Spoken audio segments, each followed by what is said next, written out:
Hello बच्चों, let us read this question. This question says assertion A. A small piece of zinc dissolves in dilute nitric acid but no hydrogen is evolved.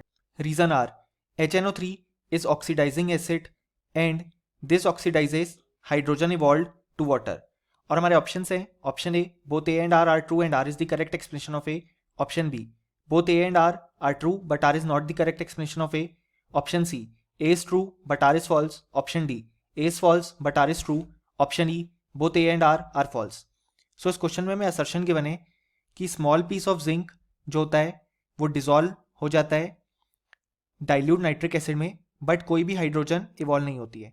Reason are कहता है कि जो HNO3 है वो oxidizing acid है और ये ऑक्सीडाइज करता है हाइड्रोजन जो इवॉल्व होती है उसको वाटर में. सो इस क्वेश्चन को सॉल्व करने के लिए हमें जो की कंसेप्ट रिक्वायर्ड है वो है reaction between zinc and dilute HNO3. सो अगर हम यहाँ पे देखें तो जो रिएक्शन होती है जिंक और डाइल्यूट HNO3 में, सो इस रिएक्शन को हम कुछ इस तरीके से लिख सकते हैं कि यहाँ पे 4Zn plus 10HNO3 results in the formation of 4Zn NO3 whole twice plus NH4NO3 plus 3H2O. अब फर्दर ये जो NH4NO3 है वो ब्रेक डाउन हो जाता है to form N2O and 2H2O. सो यहाँ पे हमने देखा कि जब जिंक डाइल्यूट HNO3 के साथ रिएक्ट करता है तो हमें हाइड्रोजन गैस का फॉर्मेशन देखने को नहीं मिलता है.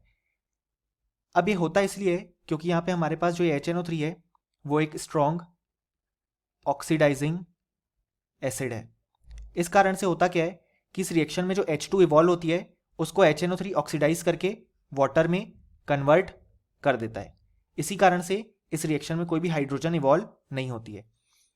सो अब अगर हम हमारा असर्शन ये देखें तो वो कहता है कि small piece of zinc dissolves in dilute nitric acid but no hydrogen is evolve. So ये बिल्कुल करेक्ट है जैसा कि हमने रिएक्शन से देखा.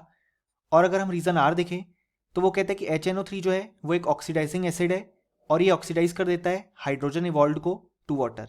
सो ये भी बिल्कुल करेक्ट है और हम देख सकते हैं कि जो रीजन है वो बिल्कुल परफेक्टली असर्शन को एक्सप्लेन कर रहा है. सो जो करेक्ट ऑप्शन हो जाएगा वो हो जाएगा ऑप्शन ए कि both A and R true and R is the correct explanation of A. और फाइनली हम लिख सकते हैं कि इस क्वेश्चन का हमारे पास जो करेक्ट आंसर आ जाएगा वो आ जाएगा option A. Hope you understood it well. Best of luck.